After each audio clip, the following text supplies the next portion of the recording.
Welcome to Zonk.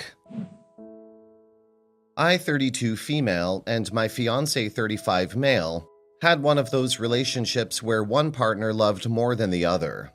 In my case, the former was my fiance. Sometimes I felt suffocated by the excess love, other times I basked in it. Everyone, including strangers who spent at least 5 minutes in our company, envied me. I was not a head-turner, I just had subtle beauty that people could easily overlook. But I managed to charm my fiancé, who was better looking and best suited for the front pages of fashion magazines. He also had a nice personality, he was respectful, easygoing, and could be playful and flirty when needed. I loved him, but one guy was never enough. I still had active accounts on single sites and apps where I regularly hunted for men. Don't get me wrong, I wasn't cheating on my fiancé. I had a nice plan, but I needed a perfect guy to execute it. One day, my fiancé found me perusing through one of the apps and asked me why I had it on my phone. I told him I was searching for a guy, but he laughed it off and asked me if I planned to discard him. I replied in the negative, so he told me to delete the app, that I didn't need it. I obliged, but that didn't mean I quit my search. After meeting so many guys that didn't match my criteria, I finally met this handsome guy on Tinder. We had a rendezvous at a hotel outside town. We spent the day and night together, and I liked him. The feeling was mutual. We kept on meeting to ascertain we were the perfect match. He knew I would soon be married and didn't mind. After some time, I told my fiancé I wanted to host a dinner and invite my new friend. He didn't mind that the friend was male. He was excited and even joined me to prepare dinner. My Tinder love came and my fiancé was the perfect host to him. When the time was right, I told my fiancé that I was in a relationship with my friend. At first, he laughed and told me to quit trying to prank him. He sobered up when I saw I wasn't joking. To my shock, he blew up and began to call me a cheater and other names. I tried to make him understand I wasn't cheating on him. I was only trying to bring in an addition. He asked me if I was no longer interested in getting married. That made me angry. Why would I lose interest? I told him I still wanted to get married to him, but I wanted an open marriage. That way, we would never get bored or think about divorce. I tried to make him understand that I would keep an exclusive partner and not sleep with just any guy. My friend even added that he was committed to making things work between us three.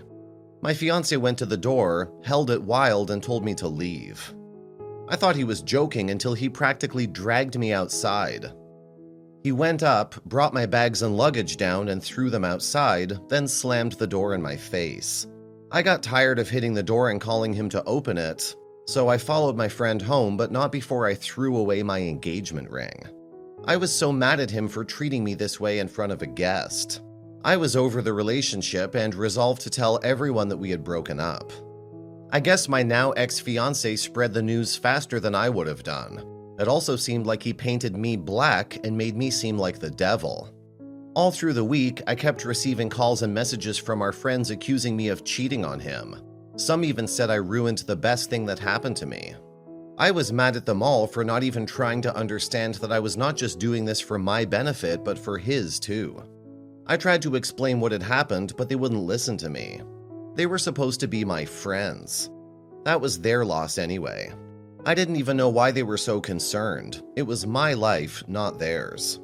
I know what I want from life, and it's certainly not a close marriage. It's either an open marriage or nothing. Update. Finding another guy like my ex has been impossible. The Tinder guy I'm living with now treats me like a rag. He insults me at the drop of a hat. He told me to get a job and start feeding myself because he could no longer cater for me. He even said that I needed to start sharing the bills with him.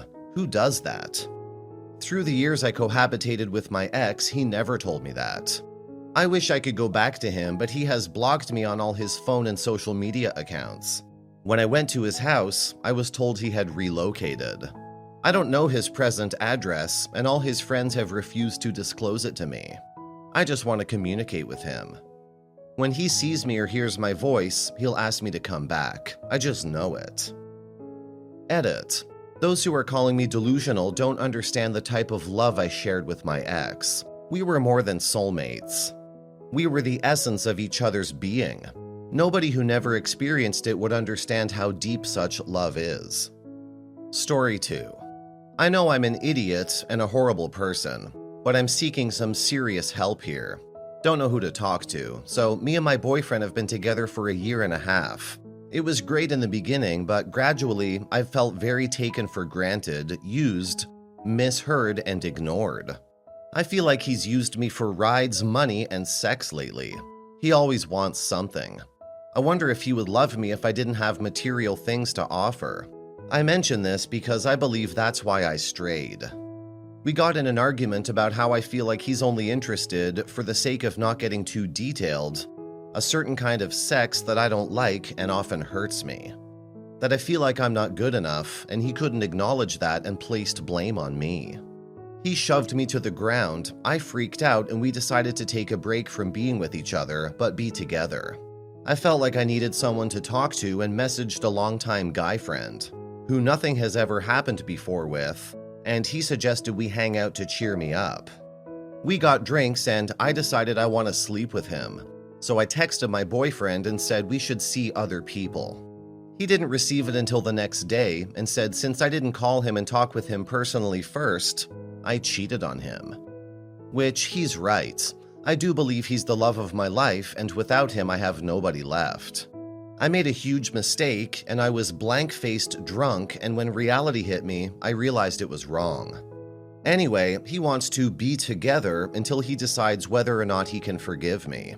Then if he decides he can't, that's it. So right now, I don't know if we're supposed to talk, see each other, not talk. We lived with his family, and they don't want me back. So I'm kind of at a loss as far as what's left of this relationship and how to handle it for the time being while he decides. I'm very surprised he's even been willing to talk to me.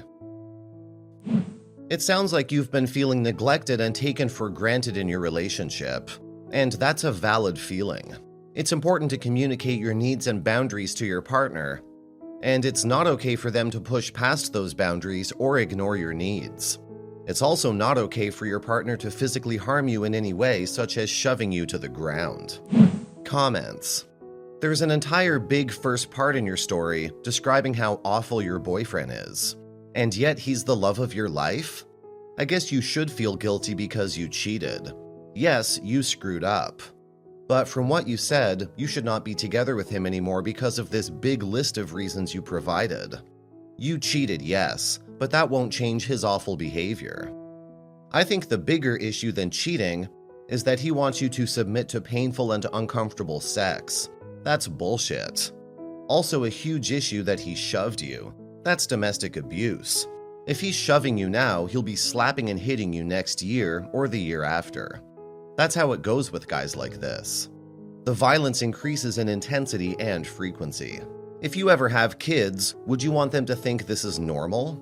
Would you want them to be in a similar relationship? Of course not. Ditch this loser, find a nice guy that doesn't shove you, and doesn't care if the sex is painful as long as he's getting off. And when you find this guy, don't cheat on him. Story 3. Before people call me, 25 female, a hoe, I was really drunk and it was the first time something like this has ever happened, and I can assure it will never happen again. So basically, I went to a work function out of town for a panel. The man co-hosting the panel hit it off from the start. Our presentations and everything clicked and flowed in a way that kind of made me infatuated with him. Long story short, we end up getting drunk and having sex. After the panels were done, I go to boyfriend, 25 male, and I arrive at night, and I didn't want to bring up the cheating at night because I was exhausted and not mentally prepared for the argument. Morning arrives and I sit him down and explain everything. Throughout me explaining, he doesn't even look fazed and tells me, well, shit happens, and just moved on with his day. I'm actually so confused on what just happened here. There was no fight and he was just quick to act like nothing happened. My friend is telling me that there's a chance he could be cheating, but I don't want to believe in that possibility. Archived post. Comments. 2 directions this can go. He doesn't care about you one bit, and he's probably cheating anyway. Or he's in an emotional prison, distraught, hurt, angry, etc. and his defense mechanism kicks in and shuts down. Either way, it doesn't sound like you guys should be together. You definitely don't sound like you want a relationship. So you basically wanted an excuse for him to leave you and you cheated or what? Also, go screw yourself with the childish excuse I was drunk. You have 27, not 20. Alcohol is not like you've been drugged. You knew what you were doing and you knew you want it. Own it like the adult you are. If my girlfriend came with that poor excuse I was drunk, I would get furious. Look, you screwed up and fair play, you admitted it. Unfortunately, you don't get to decide how he feels about it. If you're hurt that you think he doesn't care, go ahead and be hurt. He may well be stewing over it and may blow up about it once he's had a chance to think about it. Or maybe he just doesn't care. Either way, he's the injured party here.